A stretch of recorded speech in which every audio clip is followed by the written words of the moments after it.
ನಮ್ಮ ಅಜ್ಜಿ ಮನೆಗೆ ಹೋದಾಗ ಲಾಸ್ಟ್ ಟೈಮ್ ಈ ಸ್ಯಾರಿ ಇಸ್ಕೊಂಬಂದಿದ್ದೆ. ನನಗೆ ಕಲರ್ ತುಂಬ ಇಷ್ಟ ಆಗಿ ಇದರಲ್ಲಿ ಏನು ಮಾಡೋದು ಅಂತ ಗೊತ್ತಾಗ್ತಾಯಿಲ್ಲ. ಡಿಸೈನ್ಸು ಅಷ್ಟೇ ಎಲ್ಲ ಮಿಕ್ಸ್ ಆಗ್ತಾಯಿಲ್ಲ, ಹಿಂಗೆ ಆಗ್ತಾಯಿದೆ.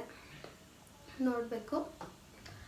ಅದಕ್ಕೆ ಈ ಸ್ಯಾರಿ ಪ್ಲೇನ್ ಇರೋದ್ರಿಂದ ಫುಲ್ ಸ್ಯಾಟಿನ್ ಡ್ರೆಸ್ಸಸ್ ಬರುತ್ತಲ್ಲ ಆ ಥರ ಮಾಡಬೇಕು. ಫಸ್ಟ್ ನಾನು ಪ್ಯಾಟರ್ನ ಈ ಥರ ಶೀಟ್ಸಲ್ಲಿ ಮಾಡ್ಕೊತಾ ಇದ್ದೀನಿ. ಡೈರೆಕ್ಟಾಗಿ ಫ್ಯಾಬ್ರಿಕ್ ಮೇಲೆ ಮಾಡುವಷ್ಟು ಇನ್ನೂ ನನಗೆ ಗೊತ್ತಿಲ್ಲ pattern making.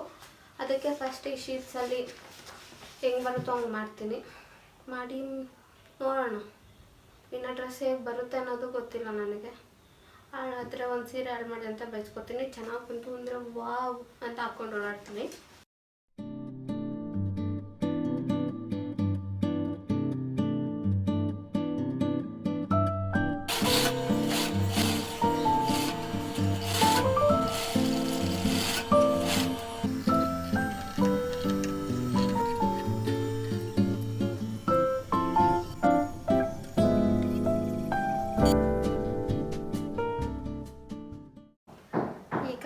Back part complete ಆಗಿದೆ.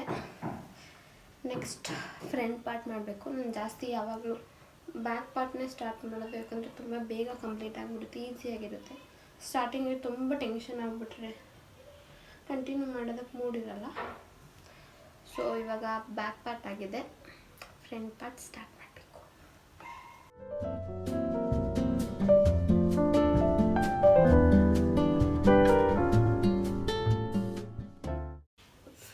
ಮತ್ತು ಬ್ಯಾಕ್ ಪಾರ್ಟ್ ಎರಡು ಮಾಡಿ ರೆಡಿ ಆಗಿದೆ. ಎಷ್ಟು ಚೆನ್ನಾಗಿ ಬಂದಿದೆ ಫಿನಿಶಿಂಗ್.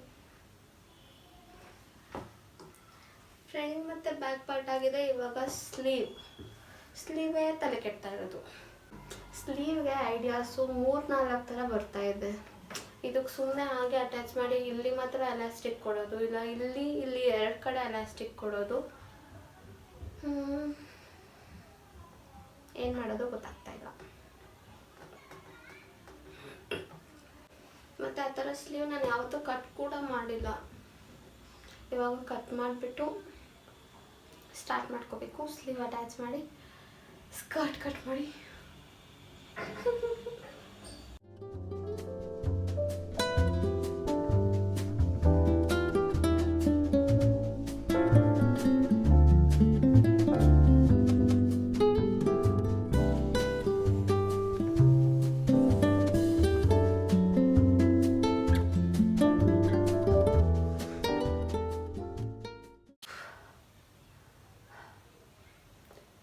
ಇವಾಗ ಸ್ಲೀವ್ದು ಪ್ಯಾಟರ್ನ್ ಆಯಿತು.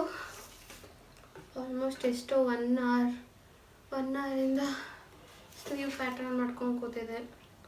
ಯಾಕಂದರೆ ಇದೇ ಫಸ್ಟ್ ಟೈಮ್ ಮಾಡ್ತಾ ಇರೋದು.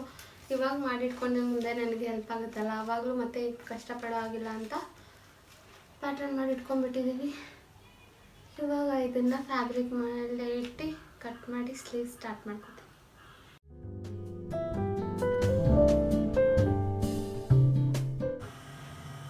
ಸ್ಲೀವ್ ಲೈನಿಂಗಿಗೆ ಅಟ್ಯಾಚ್ ಮಾಡಿದ್ದೀನಿ. ಇವಾಗ ಸ್ಲೀವ್ ಲೈನಿಂಗಿಗೆ ಅಟ್ಯಾಚ್ ಮಾಡಿ ಇಲ್ಲಿ 1/4 ಇಂಚು ಸ್ಟಿಚ್ ಹಾಕ್ಕೊಂಡಿದ್ದೀನಿ. ಗ್ಯಾದ್ರಿಂಗ್ ಮಾಡಿ ಅದರೊಳಗಡೆಯಿಂದ ಎಲಾಸ್ಟಿಕ್ ಮಾಡೋ ಥರ ಒಂದು ವಿಡಿಯೋ ನೋಡಿದೆ. ಸೊ ಅದಕ್ಕೆ ಇವಾಗ ಗ್ಯಾದ್ರಿಂಗ್ ಮಾಡ್ತಾಯಿದ್ದೀನಿ.